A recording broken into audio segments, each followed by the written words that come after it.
આ વાત આપણે જાણી હવે દક્ષિણ ગુજરાત જઈએ। સુરતના કામરેજ 4 રસ્તા પાસે વિશાળકાય વટવૃક્ષ ધરાશાયી થઈ ગયું। કેનાલ રોડ પર શાકભાજી માર્કેટ નજીક વૃક્ષ ધરાશાયી થયું। વૃક્ષ પડી જતા થોડા સમય માટે અફરાતફરી મચી ગઈ। કામરેજ પોલીસ અને ફાયરની ટીમ ઘટના સ્થળે દોડી આવી। પોલીસ દ્વારા 108 પણ બોલાવાઈ। સદભાગ્યે કોઈ જાનહાનિ કે ઈજા થઈ નથી।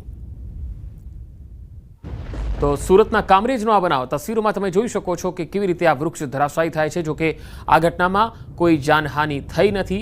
કામરેજમાં ઝાડ પડતા દોડધામ મચી ગઈ હતી। તસવીરોમાં તમે જોઈ શકો છો સુરતના કામરેજ શાક માર્કેટ નજીક એક વિશાળકાય તોતિંગ ઝાડ અચાનક ધરાશાયી થઈ ગયું। જો કે એ વખતે ત્યાં કોઈ વ્યક્તિ હાજર ન હતું, જેથી એક જાનહાનિ જે છે એ બચી ગઈ। કેનાલ રોડ પરનો આ બનાવ છે। જો કે આ ઘટના બાદ મોટી સંખ્યામાં લોકોના ટોળા અહીંયા એકત્ર થઈ ગયા હતા। જેસીબી નહીં, 2 ટીમો પણ અહીંયા બોલાવવામાં આવી હતી। 2 જેસીબીની મશીનથી આ જે વૃક્ષ છે એને રસ્તા પરથી અલગ કરવામાં આવ્યું હતું, હટાવવામાં આવ્યું હતું। પરંતુ જ્યારે આ વૃક્ષ પડ્યું ત્યારે સૌ કોઈના જીવ તાળવે ચોંટી ગયા હતા, કારણ કે બધાને એવું હતું કે અહીંયા કોઈને કોઈ વ્યક્તિ ફસાયું હોઈ શકે છે। પરંતુ અહેવાલ જ્યારે આવ્યા ત્યારે તપાસ બાદ ખ્યાલ આવ્યો કે અહીંયા કોઈ હાજર ન હતું, એટલે અહીંયા કોઈ મોટી જાનહાનિ થઈ નથી। સુરતથી સંવાદદાતા કેતન મારી સાથે જોડાયા છે। કેતન, આ જ્યારે વૃક્ષ ધરાશાયી થયું ત્યારે કેટલા લોકો ત્યાં હાજર હતા? હાલ શું વધુ વિગત?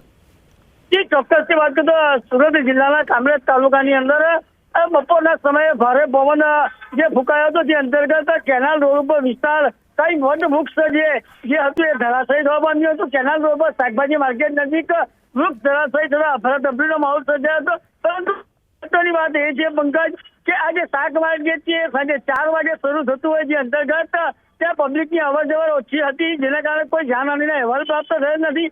પરંતુ આ સમગ્ર ઘટના જે છે એ હનુમાનજી મંદિરના સીસીટીવી ની અંદર આ ઘટના કેદ થવા પામી હતી અને વૃક્ષ ધરાશાયી જાય છે, એના સીસીટીવી પણ સામે આવ્યા છે।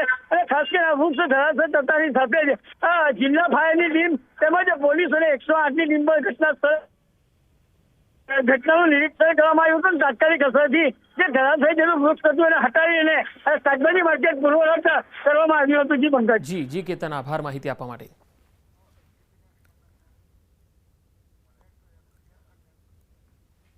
મહેસાણામાં તરભ વાડીનાથ મંદિરમાં ચોરીનો બનાવ બન્યો। 75 થી 80 હજારની ચોરીની ફરિયાદ થઈ। મંદિરમાં ચોરીના સીસીટીવી સામે આવ્યા। આ સીસીટીવીમાં તસ્કરો કેદ થયા છે। વિસનગર પોલીસે આ સમગ્ર મામલે તપાસ શરૂ કરી છે। તસવીરો આવી રહી છે મહેસાણાથી, તેમાં તમે જોઈ શકો છો ચોર પણ કેદ થયા છે। તરભ વાડીનાથ મંદિરમાં ચોરી કરતા તસ્કરો 75 થી 80 હજારની ચોરી કરી અને ફરાર થઈ ગયા હતા। આ ફરિયાદ બાદ હવે પોલીસ તપાસ કરી રહી છે। સીસીટીવીમાં તસ્કરો કેદ થયા છે। વિસનગર પોલીસ તપાસ કરી રહી છે। વધુ માહિતી સાથે સંવાદદાતા કેતન પટેલ મહેસાણાથી જોડાયા છે। કેતન, સીસીટીવીમાં તસ્કરો કેદ થયા છે, પોલીસને કોઈ સગડ મળી શક્યા છે આ તસ્કરોના? ચોક્કસથી પંકજ, જણાવી દઉં કે વિસનગરના તરફ વાણીનાથ મંદિર ખાતે 75,000 થી લઈ 80,000 રૂપિયાની રોકડની જે ચોરી થઈ હોય તે ઘટના હોય છે તે સામે આવી છે।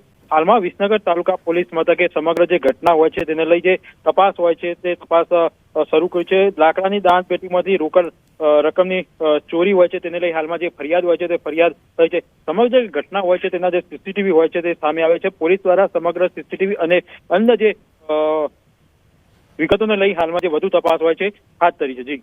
જી કેતન, આભાર માહિતી આપવા માટે। ચોમાસું જામતા જ ડાંગમાં પ્રવાસીઓની ભીડ જામવા માંડી છે। ડાંગ જિલ્લામાં ઝરમર વરસાદ ચાલુ છે। પ્રકૃતિ સોળે કળાએ ખીલી ઉઠી છે। પહાડોની વચ્ચે અંબિકા નદી ઉપરના ગીરાધોધ સક્રિય થયા છે, ત્યારે પ્રકૃતિની મજા માણવા લોકો સાપુતારા સહિત ડાંગમાં મોટી સંખ્યામાં પહોંચી રહ્યા છે। 2 અલગ અલગ તસવીરો તમે જોઈ શકો છો। ડાંગ જિલ્લાનો સાપુતારા એ સોળે કળાએ ખીલી ઉઠ્યું છે। અહીંયાનો ગીરાધોધનો નજારો જોવાલાયક, માણવાલાયક હોય છે। બીજી તરફ બોટિંગની મજા લેવા માટે પણ લોકો સાપુતારા ખાસ આવતા હોય છે। આ દિવસોમાં પ્રકૃતિ પણ સોળે કળાએ ખીલી ઉઠતી હોય છે અને ડાંગમાં 2 મહત્વના જે ધોધ હોય છે, એક આ ગીરાધોધ છે અને એક ડોન હિલ સ્ટેશન છે, ત્યાં પણ લોકો મોટી સંખ્યામાં જતા હોય છે। હવે પંચમહાલની તસવીરો પણ જોઈએ। પંચમહાલ મોરવા હડફ તાલુકાના વિવિધ વિસ્તારોમાં મેઘરાજાએ ધમાકેદાર એન્ટ્રી કરી છે। મોરા, સુલિયાત સહિતના ગામોમાં દિવસ દરમિયાનના વિરામ બાદ ધોધમાર વરસાદ પડી રહ્યો છે। પંચમહાલના અનેક વિસ્તારોમાં વરસાદ પડવાના કારણે વાતાવરણમાં ઠંડક ફેલાઈ ગઈ છે। મોરા, સુલિયાત સહિતના ગામોમાં વરસાદ પડ્યો।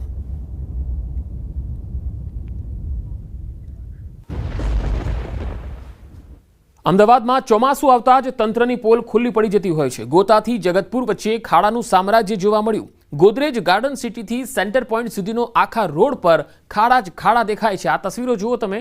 ડાન્સિંગ કરતા જે વાહનો છે એ નજરે પડશે. અહીંયા સેવી સ્વરાજ ક્લબ પાસે પાણી ભરાતા લોકોની કાર ખાડામાં પછડાય છે. સેવી સ્વરાજ આખો રોડ પાણીમાં અને ખાડાને કારણે બિસ્માર રસ્તાઓ અને ખાડાઓ પણ દેખાતા નથી. 2 દિવસ પહેલા ખાડાને કારણે એક મહિલા ઈજાગ્રસ્ત બની હતી. તો સ્માર્ટ સિટીના આ ખાડા 3-4 દિવસ પહેલા એક આંટી હતા, એ એકચ્યુઅલી સ્કૂટર લઈને આવતા હતા. એમના જોડે 3 થી 4 વર્ષનું છોકરું હશે. તો અહીંયા એક ખાડો છે બહુ મોટો. તો એમાં એ પડ્યા અને એ છોકરાનો ખાસું પગ અને બધું છોલાઈ ગયું છે. અમે કોર્પોરેશનમાં કોલ પણ કર્યો, પણ હજી કોઈ રિસ્પોન્સ મળ્યું નથી, હજી કોઈ આવ્યા નથી. અમદાવાદમાં વરસતા વરસાદની અંદર રોડ રસ્તાની બિસ્માર હાલતને કારણે શહેરીજનો પસાર થઈ રહ્યા છે. અમદાવાદના ગોતાથી જગતપુર જવાના રોડ ઉપર હું અત્યારે છું અને મારી પાછળ આપ દ્રશ્યો જોશો તો આપને લાગશે કે અમદાવાદ શહેરના રસ્તા કેટલી હદે બિસ્માર થઈ ચૂક્યા છે. શહેરના રસ્તા પર ખાસ કરીને જે પ્રકારે ખાડા પડી ગયા છે અને તેને કારણે શહેરીજનો